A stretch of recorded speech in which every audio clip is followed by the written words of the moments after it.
This Week in Radio Tech, episode 262, is brought to you by Axia Audio and the Axia Radius networked IP audio console. Throw your budget a curve and meet Radius. By the Telos Zip 1, the world's most advanced IP audio codec. And by Lavo and the Crystal Clear virtual radio console. Crystal Clear is the console with a multi-touch touchscreen interface. More radio engineers are installing IP radios as studio transmitter links, or STLs, even in, and perhaps especially in, rural areas like Altus, Oklahoma, where the terrain is flat and unlicensed Wi-Fi bands are relatively uncluttered. Braden Pickett joins Chris Tobin and Kirk Harnack talking about IP radio equipment selection and configuration. Hey, welcome into This Week in Radio Tech. I'm Kirk Harnack, delighted to be with you from a different place than my usual office. I'm at the studios of WKXY, Kicks 92.1 in Cleveland, Mississippi. Been part of the station for quite some time in various incarnations, and glad to be using their studios today. I've got a couple interesting things to tell you about what we're doing here at Kicks that tie in today's show. This is episode 262, and as usual with us, it's hot, humid, sticky, yucky. I had some ticks on me earlier from working out at a transmitter site, but tick-free on a cooler day in New York City, it's Chris Tobin. Hey, Chris, welcome in.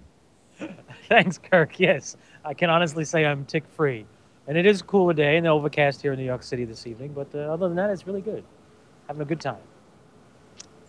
All right, you are, I guess the location's undisclosed, but if we got really snoopy, we could figure out exactly where you are from the buildings and the skyline around you. This is true. It's in Manhattan. It's on a balcony. It's several feet up. And, and there's a dog running around the balcony to keep an eye on things. So I have security, I have a view, and I have my Goose Island IPA, so I'm doing just fine. All right. Well, I'm awfully glad you could join us. And Chris, the topic of this show once again is we're going to be mixing packets along with audio and RF. And to me, that's just such a fascinating subject. You know, for I guess from the early days of electronics, back when back with the phonograph. And Bell and his telephones, and then we at some point along the way we got RF either from Marconi or Nathan B. Stubblefield in Murray, Kentucky has some claim to fame there. I'm not sure what that is, but we had RF, and then we had audio, and then RF, and then somewhere along the way we got some computer technology, and in the computer technology we gained this technology that has to do with packets, and it's a very interesting way. When you think about what packets do, every packet, has a from address and a to address and a little bit of metadata about what's in the packet and then the data that's in the packet. And with this standard chunk of information, we can do an awful lot, just an amazing amount. And that's been quite a revolution over the last 10 or 15 years for broadcasters, as well as for businesses and every other kind of technology. So let's bring in our guest. Our guest is Braden Pickett. And Braden is a fellow who I met on Facebook. I don't think, Braden, you and I have met anywhere else but on Facebook. And Facebook's another one of these technologies that uses packets to bring together people who have interest in audio and RF and all kinds of other things. Braden, welcome in. Glad you're here. Hello. I'm glad to be here tonight. We're glad you're here, and thanks for agreeing to be on the show so quickly and readily. One of my favorite things to do is to talk to engineers who haven't been doing this a long time, who have who likely have no closed ideas about the way things ought to work, because you're still in the process of discovery. I'm sure you probably recognize there's plenty of things you don't know, and you're still learning about them, and so you have an open mind about how things could work and what you might do to make them work better. Tell you what, I got to do a quick commercial here to help pay for our show. And then, Braden, we're going to come back, and Chris and I and our audience would love to hear a little bit about, kind of how you got into the world of computers and then how that led you into broadcasting. You're watching This Week in Radio Tech. I'm Kirk Harnack, along with Chris Tobin in New York City and Braden Pickett, who is in Altus, Oklahoma. And so Our show is brought to you in part by the folks at Axia and the Axia Radius console. Now, this is an audio over IP console. In fact, that console, the one you see pictured there on your screen, that Radius console is the same kind of console that our show is coming to you over at the GFQ studios in New York. GFQ is using a Radius console for a couple of reasons. One is that it was very easy to wire into their facility. I got to go up there and meet Andrew Zarian and help him wire it in. Really, he and I both together wired it in. And operationally, it's so cool because, a podcast network like Andrew's GFQ network makes a lot of use of mix minus. Every single Skype that they bring in, every remote guest, remote host, this very show right here has 3 simultaneous Skype inputs going on that console. And for every Skype input, for every input of any kind that needs a backfeed, an audio backfeed, this console creates one for you. You don't have to fiddle with knobs. You don't have to make sure you've got the right buses pressed in or not. It just knows what to do. And now, as the engineer who sets the console up, you do get to set some rules, but you don't have to get down deep in the weeds. It's pretty easy to set up. You just tell it what kind of a source is coming in. And, that's just to tell the console, hey, this is likely to be a mono source, like a telephone hybrid, or this is an IP codec, which could be a stereo source, and you may want to have a split feed going back to the person at the other end. Or this source is a microphone right here in the same studio, so their back feed is basically going to be a headphone feed, but you can interrupt it with a talkback button. So there's just all kinds of things the console just knows how to do based upon what kind of input that you tell it that you have. And that's one of the real magical things about a console that's defined in software. The other cool thing about the Radius console and why it's very popular among so many stations is that it's really inexpensive. It's very value priced. The Radius console itself consists of 2 parts. There's the surface that goes on your desk that you touch. You have the faders that you move, and it's got the meters and all that. And then there's the engine part, the DSP engine. And the DSP engine is really multiple parts. It's got some audio inputs, mics, line inputs, AES in and out, line level out. Of course, it's got Ethernet, but not only does it have Ethernet, it has an Ethernet switch built into it. So you don't have to go buy a separate Cisco or HP switch. You can use the switch that's built right into it.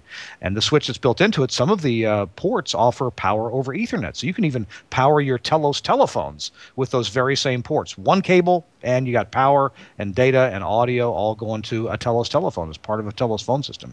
You've got some ports on there that are SFP. So if you have an SFP module for fiber or some other kind of connectivity, you can plug it right in there and use that. Plus, it does have some gigabit ports and some 100 megabit ports.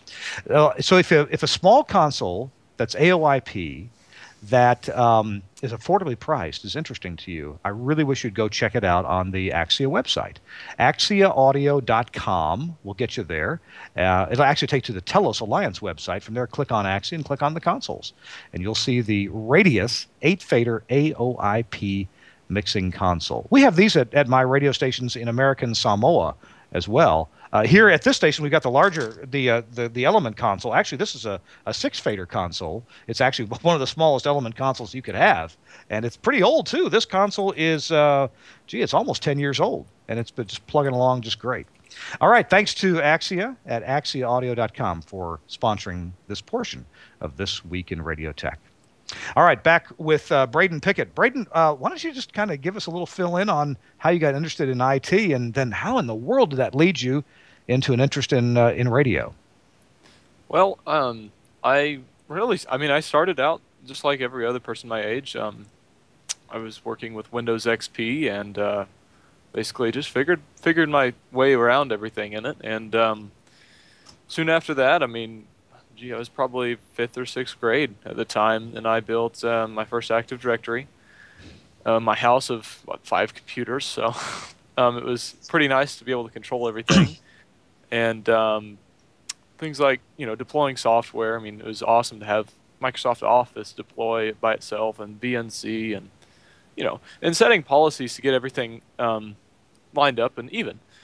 Mm-hmm. So I started out with that, and I pretty much cruised along with that. And my IT department at the school, they were pretty friendly with me.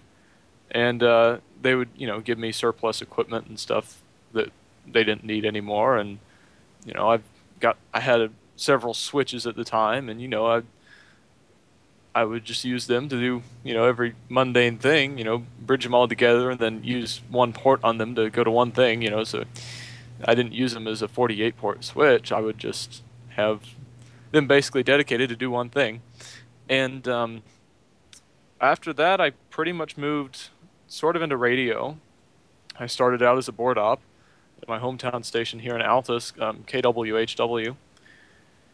And soon after that, I got more into the engineering department of it, helping a friend of mine who's also the engineer here. Mm-hmm. And it's just kind of gone up from there. And so we were faced with STL that had failed. And so we needed another cheap alternative way to do it. And the station didn't have, at the time, the money or mean to pay for it to get it repaired and relicensed to a new digital STL or anything like that. So I convinced them to buy a set of IP radios from Ubiquiti and encoders, and we ran audio 16 or 17 miles over this IP link to our transmitter site. So you said you used some encoders like MP3 or AAC kind of audio? They are Horizon Horizon Worldcast units. Yeah. They may be using the APC algorithm. Yeah, and we ran them non-compressed, and they've been working flawlessly. So that's awesome. basically that's kind of where everything came from. So. Now, what gave you the idea to even try something that? Well, look, if you want to do an IP audio link, traditionally, this is not in the catalog of most broadcast equipment dealers. You won't find Mosley now makes some IP links, so that's great. Their Rincon system, it's very bulletproof. It's an awesome system. But other than that, you won't find Ubiquiti stuff and broadcast dealer stuff. What made you think to put this together over maybe what you might call consumerish IP link? Well, obviously I knew you could encode audio over IP, and one of the things that the other engineer was concerned about was the delay. Mm-hmm. And basically we found that if you ran them uncompressed, most of the delay that was in the link was because of compression. And so we ran them non-linear, and there's maybe a quarter of a second delay in it. And you can use it on a remote. I mean, you just pull an earbud out. But mostly in the studios, they use program because they don't want to hear themselves in their own ear. Yeah. And so... Yeah, and I think most engineers are just scared of audio over IP because of delay. So. That's interesting. Hey, Chris Tobin, you can jump in here. When I got into radio, and I'm sure when Chris got in too, everything was analog. Nothing was digital in the chain, and digital does usually introduce some delays. Every disc jockey, everybody just listened off the air. The signal would go through the console, through the audio processor, which was analog, through an STL system, through the transmitter, which is all analog, over the air, which is all analog, the tuner, that was all analog, back into the headphones, and there was no appreciable delay. I mean, almost none. And so everybody always listened off the air. I see. It's the when you said node, it's the node at the studio. Okay, well, we got to fix that, don't we?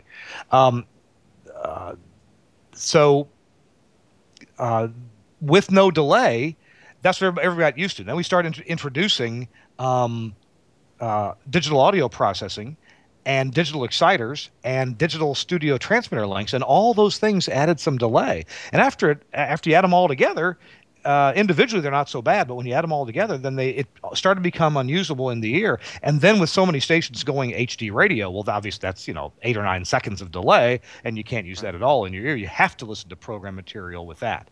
So point was, Chris, take us, I guess, to the point. Modern engineers, people coming into the business now, like Braden, they're accustomed to not listening live off the air.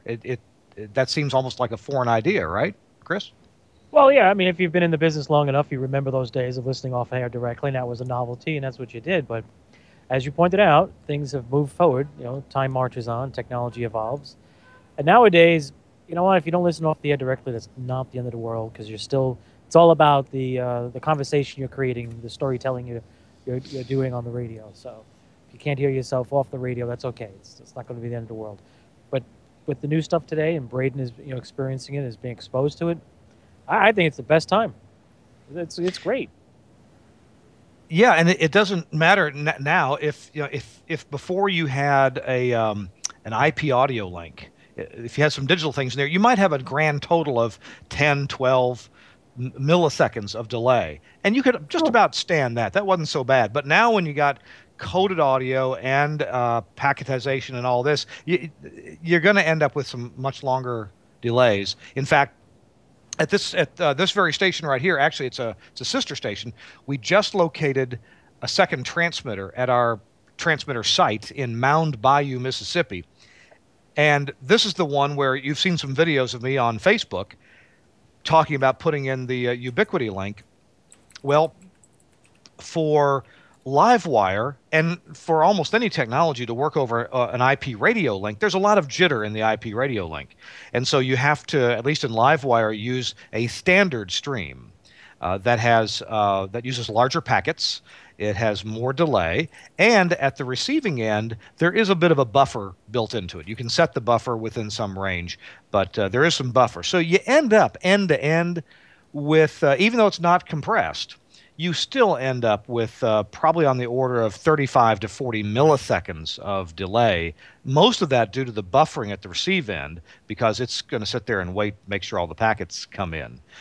So yeah, you can't. You could use that for a remote, and as you said, Braden, you start your remote and you pull your plug out because you're hearing it, 30 or 40 milliseconds delayed. So you can use it for queuing, even if it's half a second. You can still use that for queuing like they do in television. Boy, come think that television has been dealing with this kind of delay for a long time. And you've seen it when the anchor will say, okay, now we go to Bob, down the road in the next town where the damage was. It'll take, Bob down the road, what seems like quite a while on the air to start talking. Anyway, yeah, so we deal with delay, and that's a normal part of life, and I don't see that going away anytime soon. So Braden, you also were telling me about your growing interest in RF. Are you into servicing audio and transmitters now as well, Braden? Not so much with high voltage RF. I mean, I've worked in a continental transmitter with someone else who grew up with the continental transmitter. But no, I mean, not as much RF as I am networking and audio. So sure. Hey, so at K101 there, was that KWHW in Altus? No, that's KWOX in Woodward. Oh, KWOX. Okay. Well, which station was it you were telling me that you have some studios that were designed by Jack Selmeyer? That was KWOX in Woodward. Yeah. Okay, yeah. Well, Jack Selmeyer is a legend, in broadcast engineering circles. I just actually got to talk to Jack about a month ago. He had some questions about some gear made by Telos, and so I was answering those for Jack. But then there's another name that popped up in our conversation. It was Jim Turbeville. Turbo had built some studios, and you came in after him. Is that right? That's right. I mean, this was back in 1983. December 16th, 1983 is when they signed on. And Selmeyer built it, and Jim Turbeville finished it for him. So, and they've been through several engineers since. Unfortunately, I don't know what it is, but some of them have died of cancer. And yeah, I hope that doesn't happen to me. But it's So what I'm wondering is this: you've got some experience under your belt now. You mentioned Ubiquity IP radios and an APT WorldCast codec. So in your experience, and you also mentioned that you've put up some other links for other radio stations. What equipment are you finding are you comfortable with? You mentioned Ubiquity, and I think you also mentioned that you're part of a business, a wireless ISP that uses a lot of Ubiquity gear. I guess just talk about some of your experiences with this gear and why it's working out well for you. I use Ubiquiti, and I started out with Cisco AeroNets, and as I was saying earlier, the school district used to use Cisco AeroNet 1400 series to distribute their internet connection from the Board of Education to all the different buildings. And so when they discontinued that, they gave most of it all to me. And so I had several links from downtown building all the way I back take it across we've to the lost radio audio from station, everybody. and back to my house, and um, they were 1990s Take a look, see technology, at this. and they were just too slow, basically. And so I wanted to upgrade, and I went to Ubiquiti. And the main thing that I noticed with them is they're affordable. I mean, you can get a 5 Pull the gigahertz node nano out of the rack. station, Just which is unscrew it basically and their pull it out flagship halfway. IP link, Give it some for air to circulate $60, around it. $70.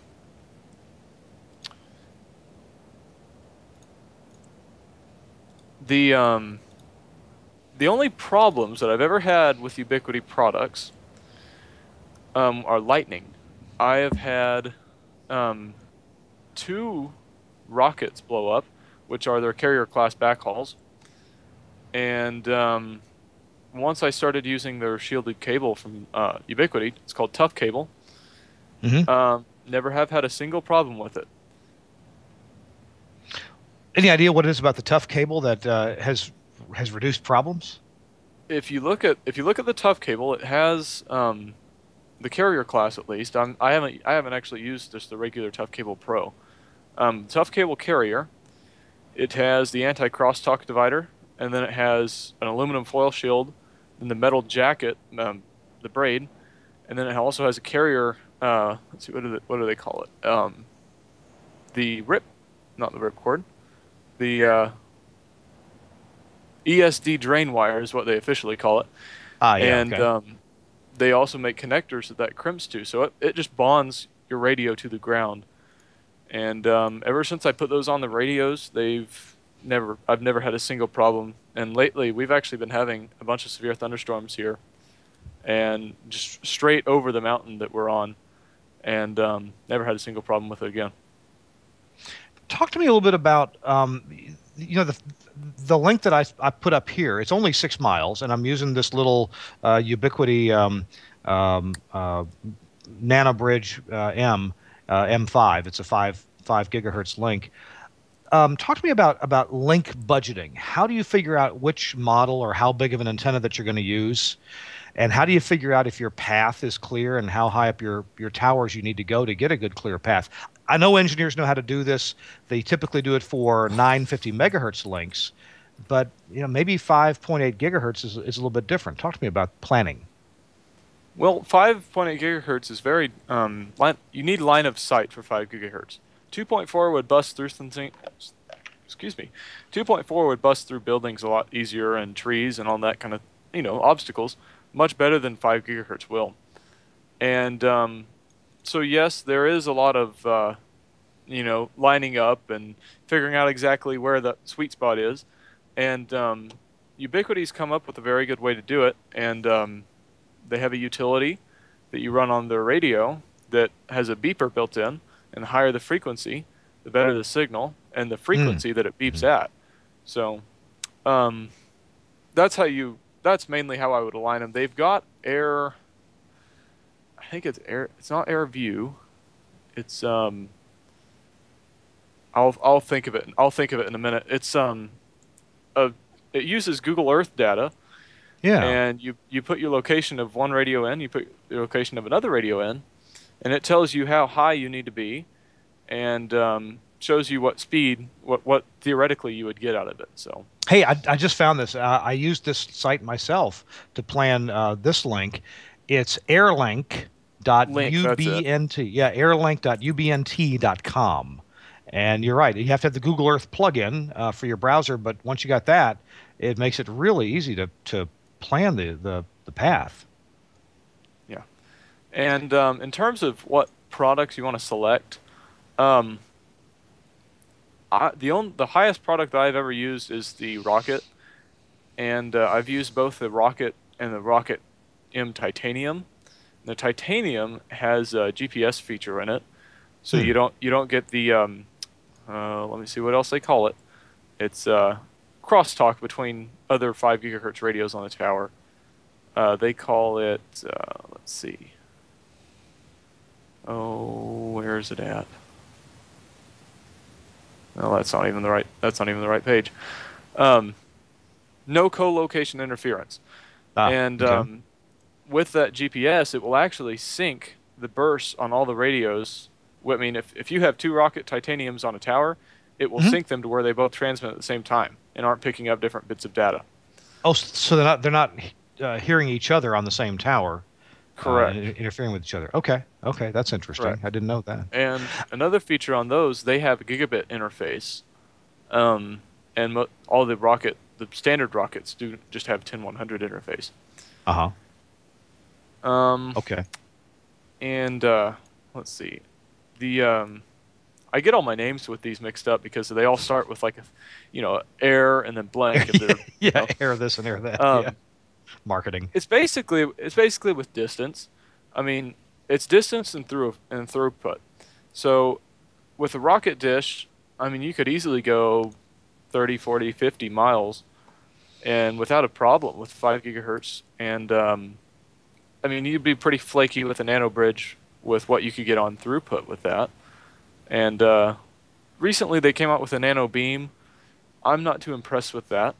Um, I've bought 2 of them, and the way you mount those is just not appropriate to me. Hmm. Okay. Um, Now, go ahead.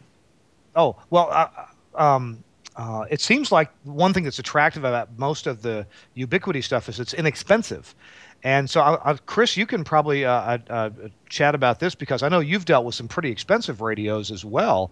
I guess as an engineer, I don't want to buy a $15,000 radio pair and make a mistake, have it not work well, or find out the hard way that I didn't plan something right. But if I buy a $300 radio pair and hook it up, and by golly, it works. Now I've got some confidence in setting this kind of stuff up. It really is like a new discipline in engineering, at least for me. Tobin, what do you think? Well, it's a new discipline for a lot of folks who aren't familiar with RF. If you're an RF person, basically link budgets, Fresnel zones, antenna gain, and all those things are just common practice.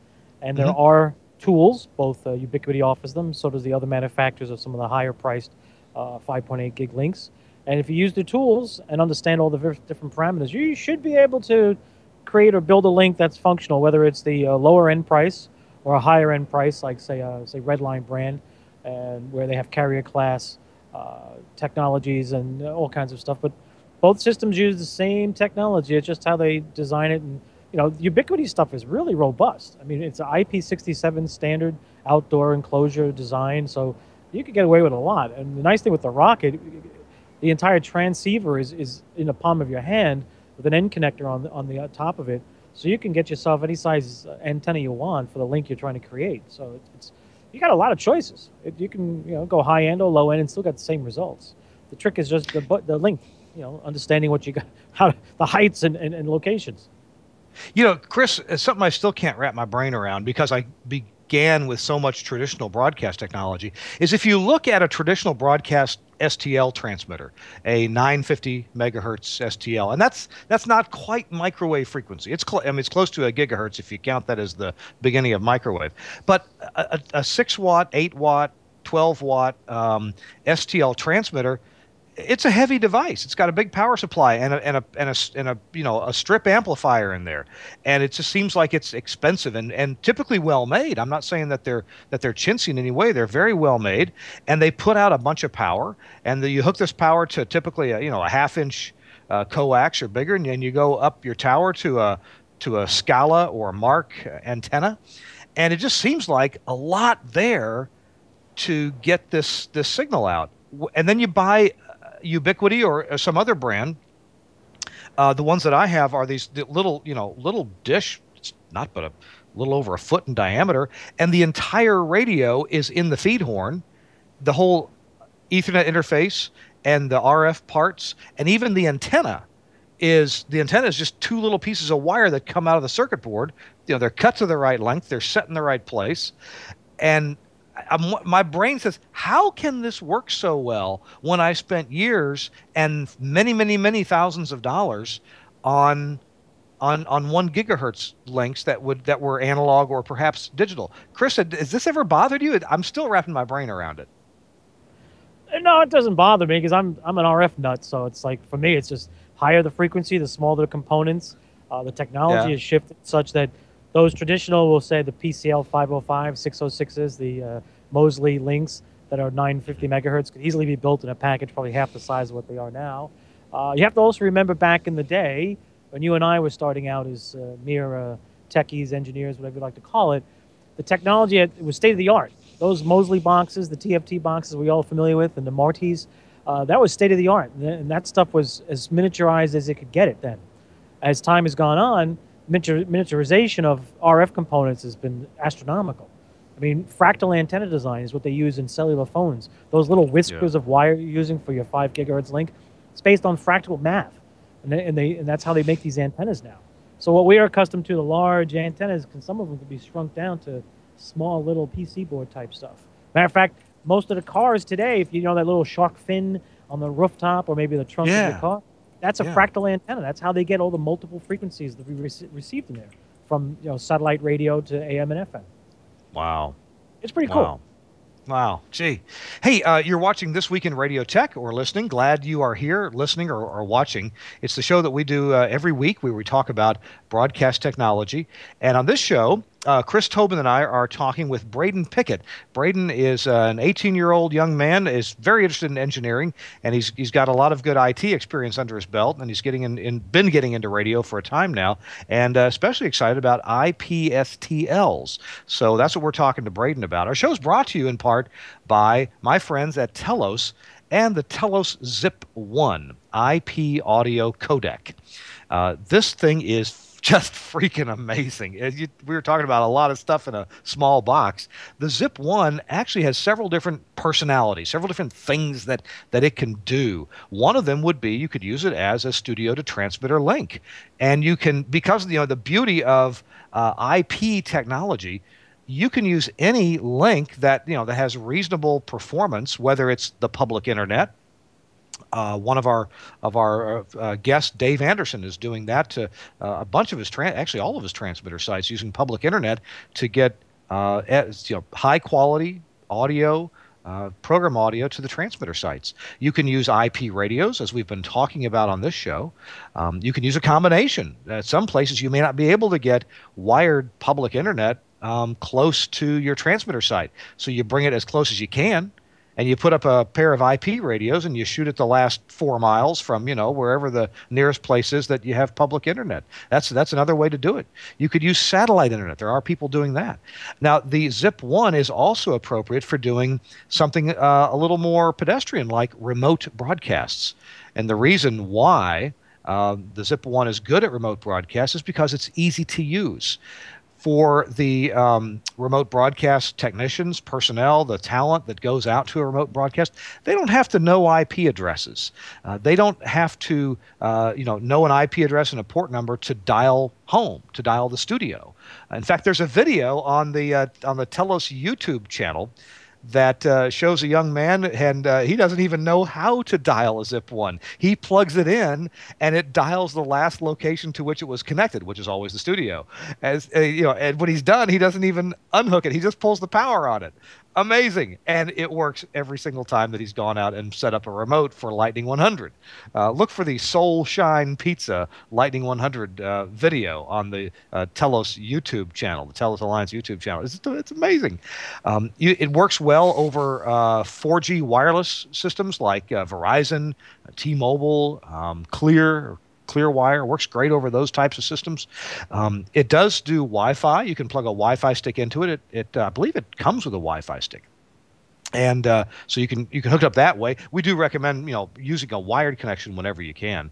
The other thing about the Zip 1 is it will it has a number of different codecs in it. So if you need a really low bit rate and yet as good a quality as you can get, it has AAC enhanced low delay built into it. That's one of the really cool codecs. So it's 64 kilobits per second. you get fantastic 20 kilohertz stereo audio. If you want to do a more high quality codec, you can use AAC at up to 320 kilobits per second.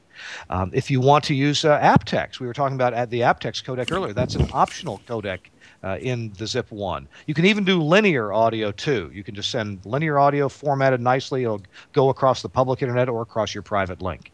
So check it out on the web if you would. The Telos Zip 1 IP audio codec. Really easy to use from the front panel, and it's got a great web interface now. The latest software gets rid of Java. It's now JavaScript. And it's so cool. I'm very proud of this product that Telos has been developing for some years. It just keeps getting better and better. Check it out at telosalliance.com. Look for the Zip 1. All right, so Chris Tobin and I are talking with Braden Pickett. Braden, actually, I meant to ask you before we took the break. If an engineer like me was going to plan another link between studio and transmitter site.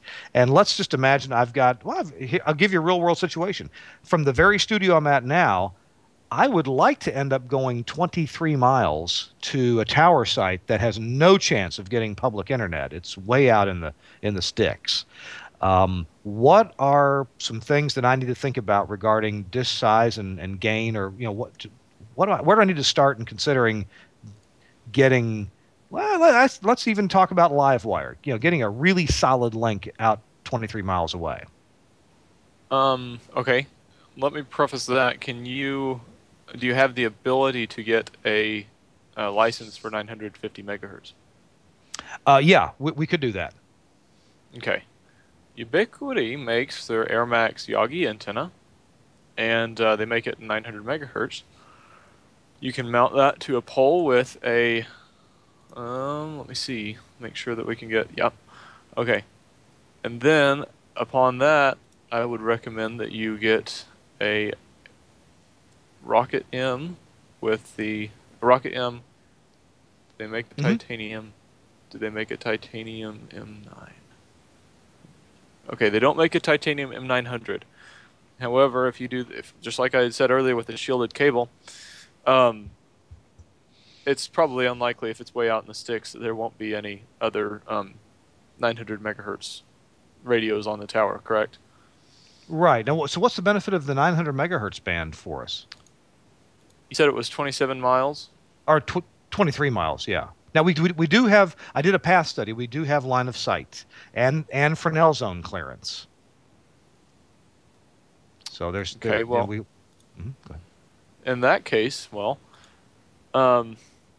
if you do have the clearance and you can get high enough, probably. What's the weather situations there? Are we looking at constant ice or? Well, here it's in the south, so we get ice about every 3 or 4 or 5 years. So that's probably not a big concern. We get some fog. We get a few frog strangler downpours from time to time. If it was on a 5 gig link, I could imagine that there would be some rain fade from time to time, but maybe not. I don't know. Okay. In that case, probably just the rocket dish with a 5 gigahertz rocket on it. If you're not going to have much of a problem with ice, you can always get radomes. Ubiquiti does make a radome. I don't think they call it a radome. I can't remember exactly what I might sound like it, but I don't work for them. It's all right. Probably just a rocket dish with the 30 dBi gain. I wouldn't worry about having to go to the 34. The two that I have, linking 8 miles, I believe, are just the 30s, and I don't see a need for the 34 dBi gain. Again, that is over 8 miles, but I mean I've saturated the signal on it, so probably a 30 dBi rocket dish with a 5 gigahertz rocket titanium, and go ahead and put a titanium on the tower, so you can have the GPS functionality of it. Okay. All right. So what other things do I need to think about? These dishes, do they add very much loading to a tower, or are they fairly diminutive? They're they're pretty lightweight. Can tell you an exact weight. I mean, they're probably under 3 or 4 pounds. They're not very heavy. Um, I've got four of them just stacked on top of each other, basically on top of some RON 25. So Hmm. no, they're not very heavy at all. Chris, now you've got some experience, I guess, with some more expensive products than Ubiquity. What would you advise me if I said I've got a 23-mile path in rural Mississippi? Where should I start thinking about? Well, first thing you do is run the program that Ubiquity has. Ubiquity has, that is, on their site for point A to point B. Hmm. Go with the largest gain antenna you can get your hands on. Try to go with I think the Titan series is a MIMO, so you have multiple in, multiple out antennas. So you want both polarizations so you can spread the broadband. And the Titan also, I think, is a TDMA protocol, so you can get yourself some carrier class bandwidth. What do you call it? Throughput. But I would go with their link budget program and put the numbers in and go with the largest dishes you can find that your tower will support. Typically, a 2-foot dish is a nice way to start on both ends. That'll give you a good gain. At 5.8 gigs, at 23, 27 miles, yeah, you want to get a link budget that's really robust. Okay. Yeah, So go with I that. want to. I guess I need to have plenty of margin, as we would call Yeah, it. you need a lot of fade margin. Fade margin. I Yeah. did a shot. I did a 5.8 across the Hudson River from Midtown Manhattan to 10 miles into New Jersey, and the transmit site, the height was about 400 feet, 420 feet above ground. That was our studio location. It was a rooftop of a office building, but the Yeah. receive end at the transmitter site was only 25 feet above the ground because it was a directional AM, so we couldn't put anything up on the tower at the time. 5.8 Oh. gig isocouplers didn't exist. So it worked though. What I did was I used 2 foot dishes at 5.8 and did the full power, and our link budget was about 25 dB.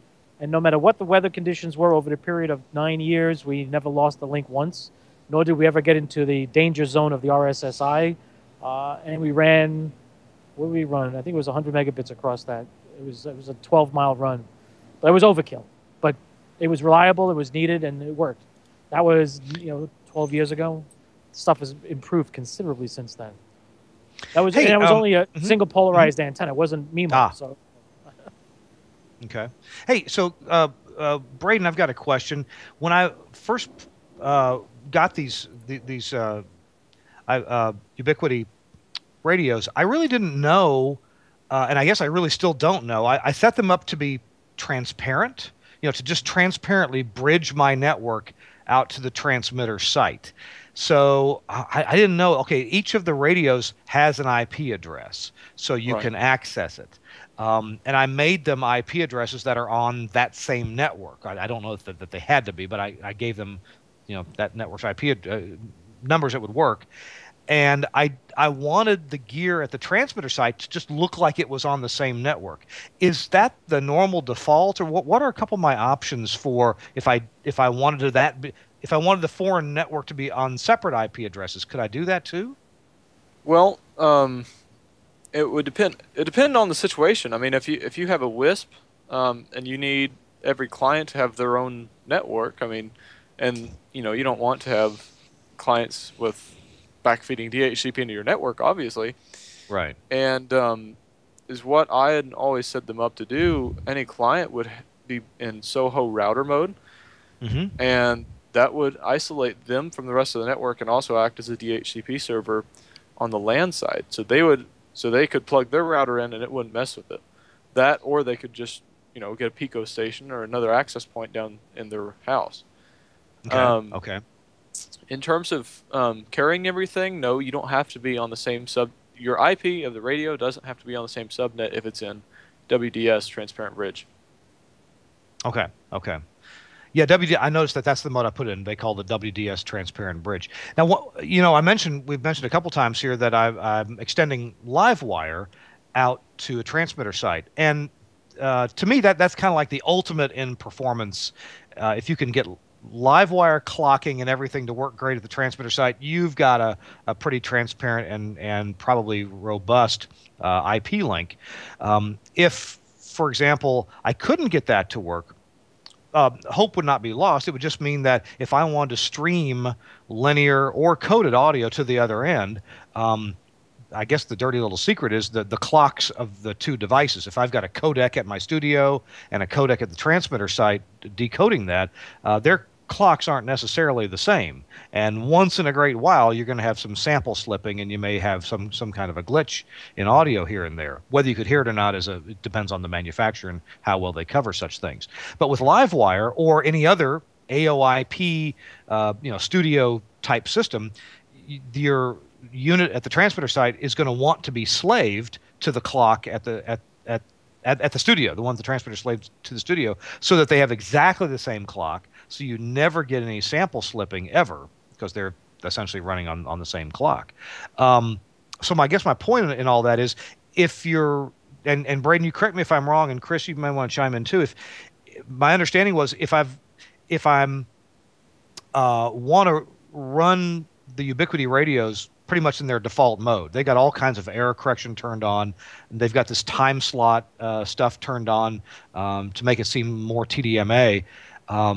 Those two things don't help LiveWire or other live clocking schemes. But if you're going to do voice over IP for telephones and email and web access and things like that, then those technologies are great. They can make the link seem like it's working better. But if you want to run something like LiveWire or perhaps AES67 or anything with a distributed clock, then you may have to do what Dave Anderson has told me and what I found out for myself, and that is you got to turn off all the fancy schmancy automatic stuff that the good folks at Ubiquiti have figured out to do. You got to turn all that off and just run a very naked and fast system that doesn't mess with your data.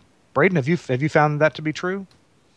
Last week actually I just got back today, but last week I was up in Woodward, and another engineer who's been working at the tower had told me that every once in a while he's been hearing the station drop out. And I went back. I use what's called Zabbix. It's an open source SNMP monitoring software, and it would every 5 minutes I had it set to ping the radio itself and find out what the connection speed, transmit and receive is. It would show the air max and the air max quality and air max capacity, and signal strength. And the signal strength would say all the way. I mean, it wasn't being moved, so the signal strength would stay up, and there wasn't any rain fade or anything like that.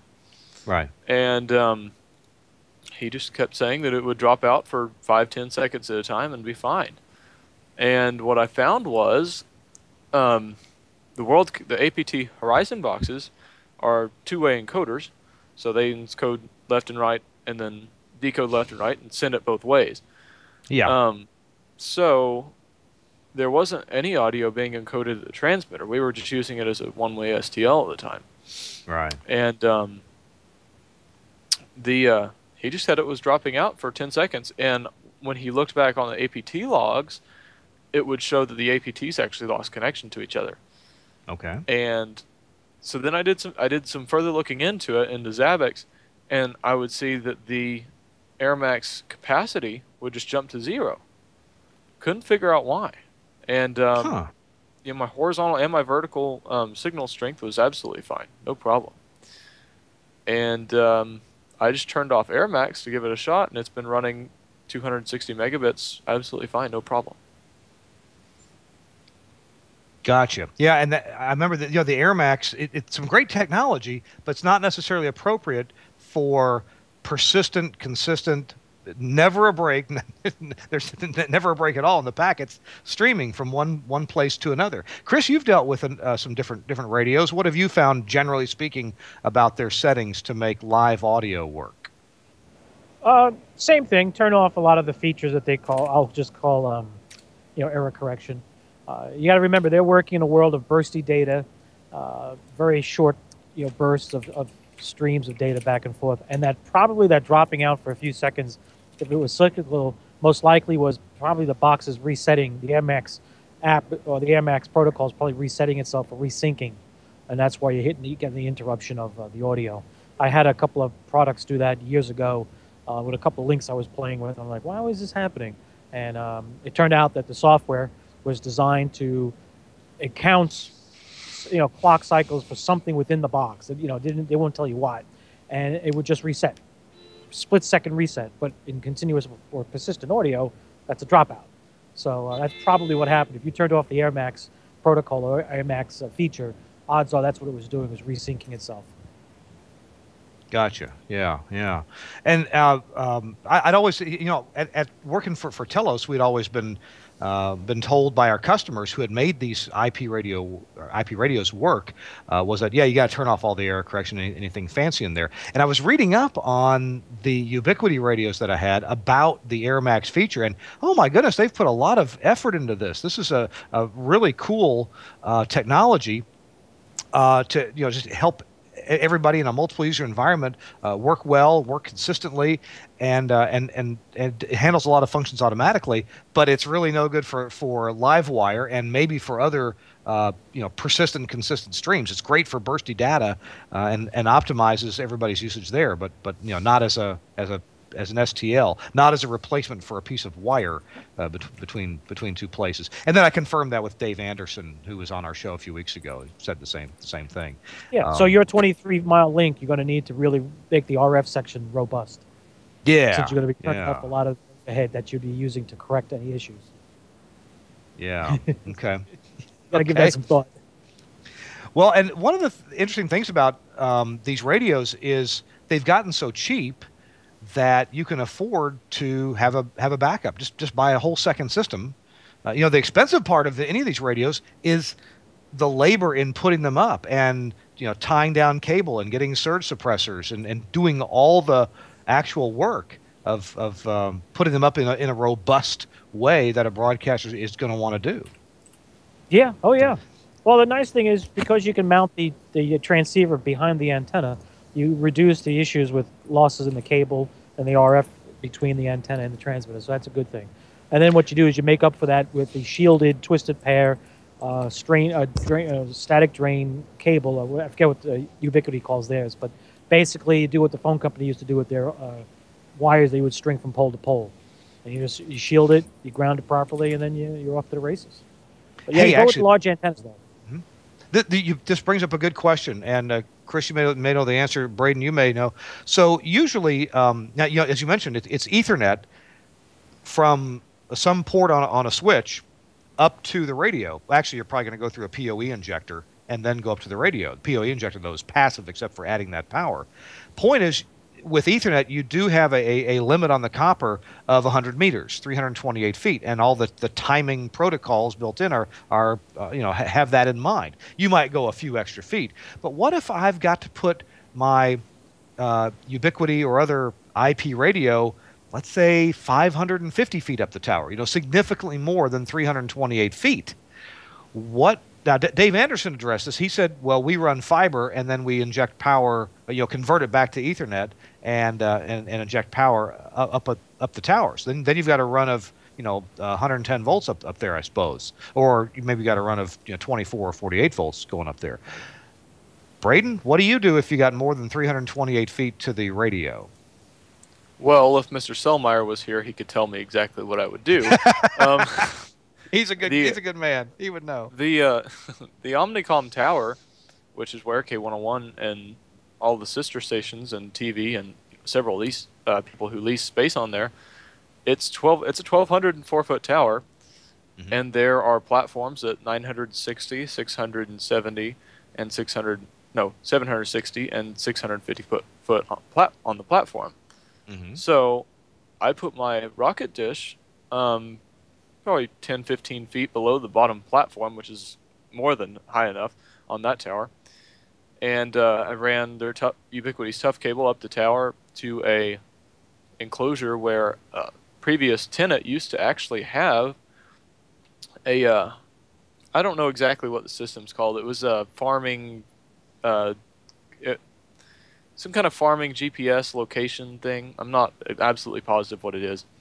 But they abandoned all their equipment in place and terminated their contract. and they just so happened to have fiber from the 650-foot platform all the way down into the transmitter shack. Oh, So okay. so I put a Cisco switch, an 8-port Cisco switch. I don't remember the exact model with an SFP module in it, and ran fiber straight down the tower. So my copper run was only 30 feet long. Gotcha. Okay. Chris, how about you? What advice would you give people who've got to go over 328 feet to their, You do a fiber conversion. It's yeah? just like they do for distributed antenna systems for cellular in buildings, where they can't run the RF several thousand feet. They do fiber. It's what they've done. Oh, They do it at Penn Station, Union Station, Washington. The cellular services are distributed through fiber. Fiber nodes are brought out to places where they break it out to RF, and it's like Brendan said, it's 30 feet of coax, and the rest of it is all fiber back to the control center or network ops or a network frame. now would that imply that you've got to have commercial power up at the level where you're converting to copper? There's different ways to do it. I forget. I haven't looked into it recently because I haven't had to go over 328 feet with any of the Ethernet projects I've done. But I do know from working with an engineering firm, there are methods of doing power. I'm not sure if it's the fiber cable itself has a power jacket in it. Oh, There's a yeah. couple of Okay. there's a couple of ways to skin the cat, so to speak. I haven't looked into it. I'd have to do some research to get you a better answer. But I know there are solutions. There definitely are solutions, and it's not uncommon. Well, one of the things that I like, talking about these different options and concerns is that, hey, if you're an engineer out there considering doing an IP link, but there's something holding you back from doing it. Well, we can't do it because we got to be 600 feet up the tower and there's no power up there. Well, guess what? Just talking about it here, we all know that there are solutions to it. We may not have the exact answer, but the point is there are solutions to make that work. And the benefits, oh my goodness, the benefits of getting our network that's here at this studio out to our transmitter site in Mound Bayou, Mississippi, are terrific. I can browse to our Nautel transmitter, and I couldn't do that before. So it's exciting to get in networking out to a transmitter site that's just out in the middle of a bean field. It really is. Yeah, absolutely. Braden, when you did your tower location, you said you had 30 feet of cable. Is that at the top end with the Ubiquity devices? Yes, yeah, and on the inside it just goes straight into another Cisco 2960 switch that everything in the rack is connected to. Right. So let me see if I envisioned this correctly. You have fiber down the tower to a SFP or SFP connection downstairs in the transmitter room for your switch. At the other end of the fiber, you have the same thing. You have a switch up there. Was there power provided in that utility box? Yes, the tower, as I said, it was 1,200 foot, and when it was built to have leased repeater cabinets in it. So yes, there's plenty of power. There's 3 phases of power going up the tower. Oh, And so they built the platforms with repeater capabilities. Gotcha. yeah, Okay, yeah, that yeah. makes sense. That's Okay. that's the moneymaker of the tower. So Yes, no, it typically is. But yeah, the larger towers, that's what they would do, distribute the power. Okay, utilities brought up there. That makes sense. That's good. All right. Hey, guys, we're about out of time. I'm going to tell you about the console from Lavo called the Crystal Clear in just a second. Both of you, if you would, be thinking about a final word for us, whether it's a tip, something that you're working on that's really cool, maybe a question you'd like to ask our audience to see what they say back. But anyway, just some kind of a final thought. Be thinking of that while I tell our listeners and viewers about Lavo, Lawo. They're a German console maker, and they make some beautiful, big audio consoles, but they also make smaller consoles for radio broadcasters. And now they make the Crystal Clear console. It's part of their Crystal series, but the Crystal Clear is very interesting because the surface itself that you touch is a multi-touch touchscreen monitor. Now, you've been hearing me talk about this. If you're a fan of this show, you hear me talk about this console for about a year now. If you haven't checked out the video that Michael Dosh did, it's on their website at lawo.com. Now, I'm going to stop talking about this until you go check it, okay? So go check it. Look at the video that Michael does from the NAB show, actually last year, 2014, where he takes you through a tour of how this console works. It's really pretty cool. Now, there's like every console, it's got to have some hard hardware inputs and outputs, and it does. There's a one rack unit box that provides some microphone inputs and some analog and AES inputs, analog and AES outputs, dual power supplies if you want that. It has an Ethernet connection for a Ravenna / AES 67 AOIP network. It's got some GPIO on it to run your tally lights, give you contact closures for other things like to start your turntable. If you're still doing that, you can do that. And then the part that you use that the disc jockey actually touches is a multi-touch touchscreen monitor. You could mount this in a piece of furniture, like on the desk. You can tilt it up. You can have it almost straight up flat if you want. Anything you could do with a touchscreen monitor, you can put it right next to your automation system if you want to.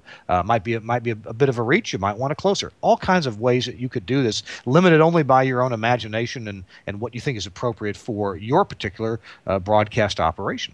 So the Surface itself, the clear part of the Crystal Clear is this multi-touch. It's a PC with this really nice touchscreen. It's running Windows 8, and the app is an app that just takes over the whole screen. You can't even tell that there's Windows 8 running behind there. The app takes over the whole screen and looks like a beautiful Lavo console. Really well designed, terrific German engineering, and it's the coolest thing is that every button that you might push is contextual. So if you want to adjust something in the mic section, you touch the options button for the mic, you get options for that mic. You don't have to swim through a bunch of menus, and you don't have to look at a bunch of stuff that doesn't even apply to what you're doing.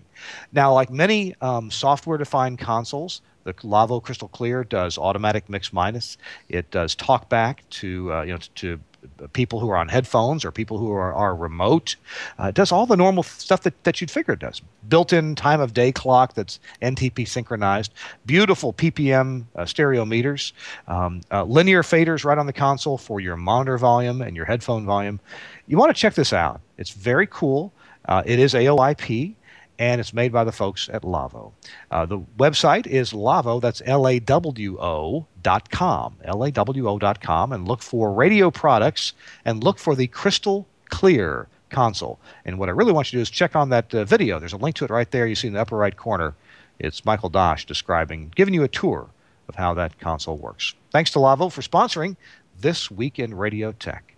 All right, let's hit up Braden. Braden Pickett's been our guest today, young man, and really learning the ropes. And Braden, what thought might you like to leave our viewers and listeners with today?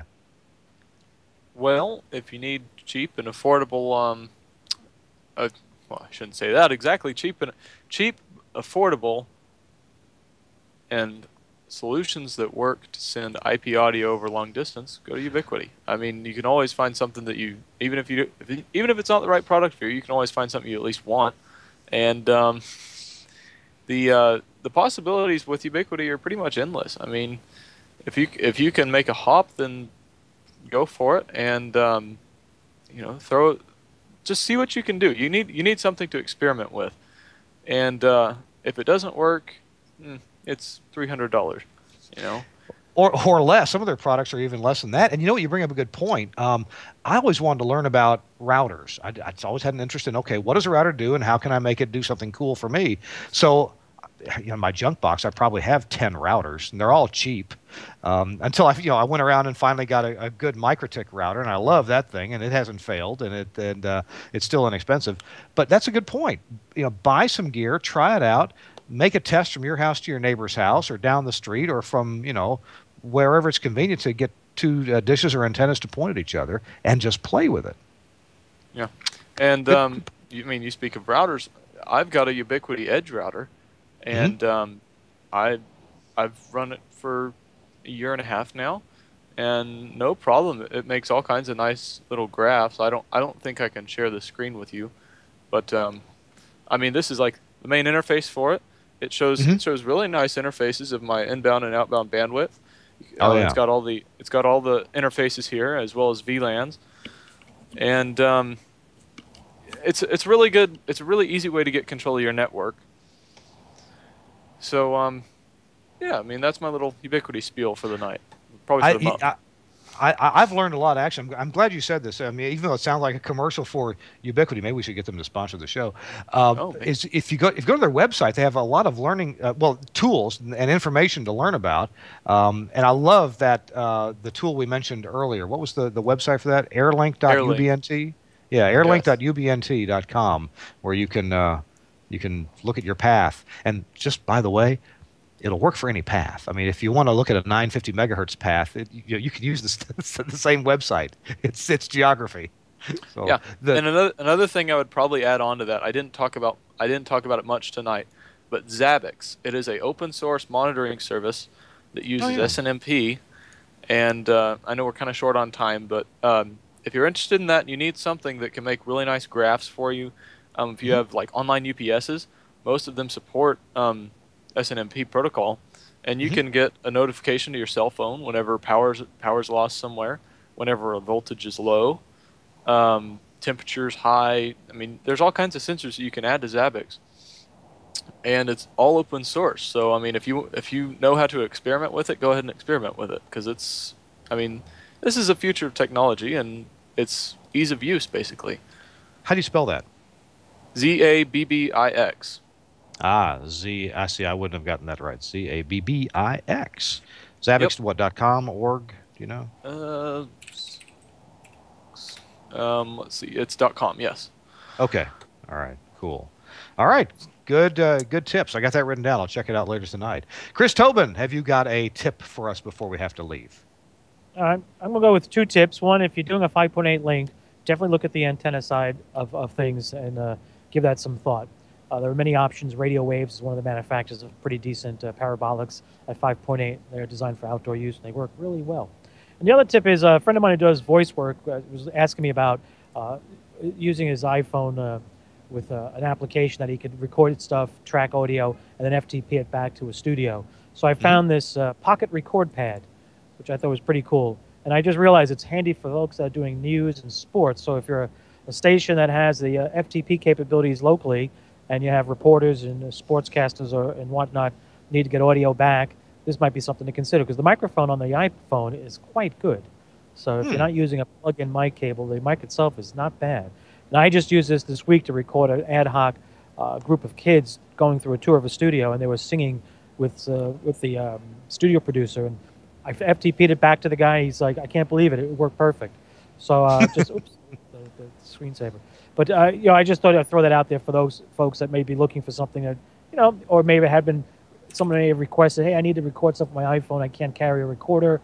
I'm going somewhere that's just got to be sort of low key. It works really well. So I just thought it'd be something to throw out there. Pocket record pad. And I love the FTP part.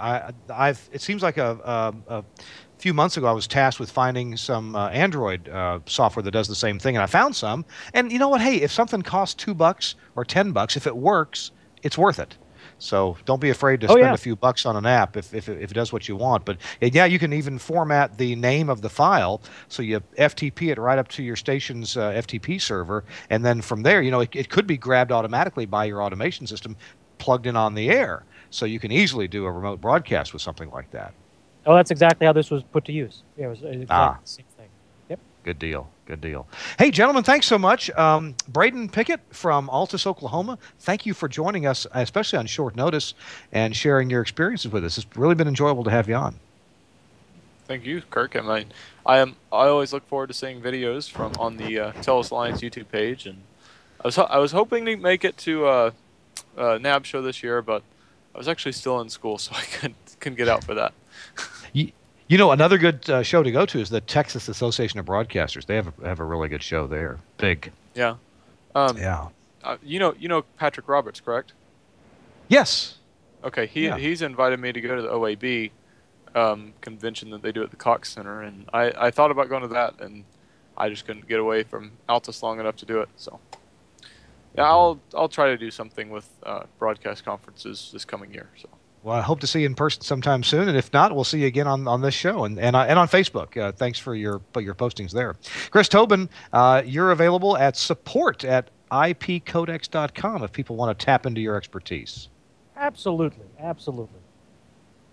All right. Good deal. Thank you so much for joining us from beautiful Manhattan, New York City, where the sun is going down. It's getting a little darker, and it's going to be a good night to probably eat out somewhere in Manhattan. Oh yes, there's a nice Lebanese restaurant up the block that's got great food. So I'm toying with the idea of doing that with some nice wine, and it'll be good. It'll be a very good evening.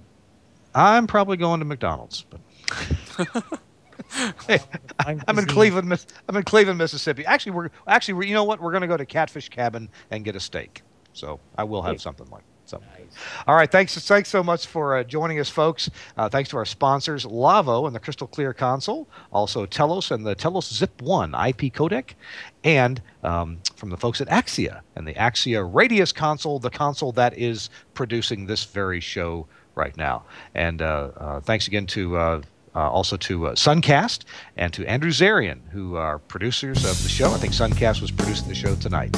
We'll see you next week on This Week in Radio Tech. Bye-bye, everybody.